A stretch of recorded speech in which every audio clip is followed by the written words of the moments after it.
నమస్కారం. ఈరోజు మనం భారతదేశ విమానయాన రంగంలో ఇటీవల జరిగిన రెండు కీలకమైన సంఘటనల గురించి కొంచెం లోతుగా మాట్లాడుకుందాం. నమస్కారం.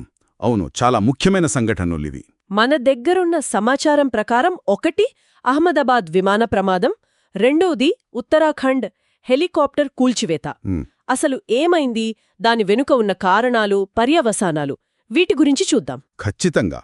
ఈ రెండూ వేరువేరు సంఘటనలే అయినా అంటే వాటికి కారణాలు వేరు, కానీ రెండూ కూడా మన విమానయాన భద్రత విషయంలో కొన్ని ప్రశ్నలు లేవనెత్తుతున్నాయి. మన దగ్గరున్న నిజాలు జాగ్రత్తగా చూసి అసలు విషయమేంటో అర్థం చేసుకోవాలి. సరే, ముందుగా ఎయిర్ ఇండియా ఫ్లైట్ 171 గురించి. జూన్ 12, 2025న అహ్మదాబాద్లో జరిగింది కదా ఇది? అవును, బోయింగ్ 787 విమానం లండన్ వెళ్తోంది. టేకాఫ్ అయిన జస్ట్ 32 సెకండ్లకే 2 ఇంజన్లు ఆగిపోయాయట. 32 సెకండ్లంటే అది చాలా చాలా తక్కువ సమయం. టేకాఫ్ అయిన వెంటనే అలా జరగడమంటే చాలా అసాధారణం. అవును, కారణమేమంటున్నారు? ప్రాథమికంగా తెలిసిందేంటంటే ఆ ఫ్యూయల్ కంట్రోల్ స్విచ్లుంటాయి కదా కాక్పిట్లో, అవి రన్ పొజిషన్ నుండి కట్ ఆఫ్కి మారాయని. అంటే ఎవరో మార్చారా లేక అవే మారాయా? అదే అసలు ప్రశ్న.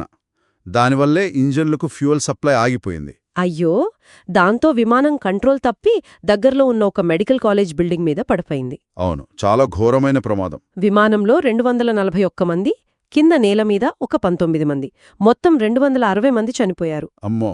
విమానంలో ఒక్కరు మాత్రం బ్రతికారు. ఆశ్చర్యం. ఒక్కరా? నిజంగా అద్భుతమే. కాని ఇంత పెద్ద విషాదం చాలా బాధాకరం. మరి దర్యాప్తులో ఈ స్విచ్ల విషయం ఏమైంది? ఏఏఐబి వాళ్ళేం తేల్చారు? ఏఏఐబి అంటే మన ఎయిర్క్రాఫ్ట్ యాక్సిడెంట్ ఇన్వెస్టిగేషన్ బ్యూరో వాళ్ళు దర్యాప్తు చేశారు. స్విచ్లు మారడం వల్లే ఇంజిన్ లాగిపోయాయని కన్ఫర్మ్ చేశారు. ఓకే.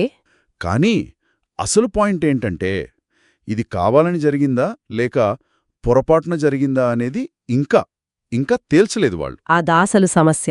ఆ కాక్పిట్ వాయిస్ రికార్డింగ్లో ఏవో అతను కటాఫ్ స్విచ్ ఎందుకు నొక్కాడో అని ఒక పైలట్ అన్నట్టు సూచనలున్నాయని అంటున్నారు. కానీ అదింకా అధికారికంగా చెప్పలేదు. ఆ మాట నిజమైతే గనక అది చాలా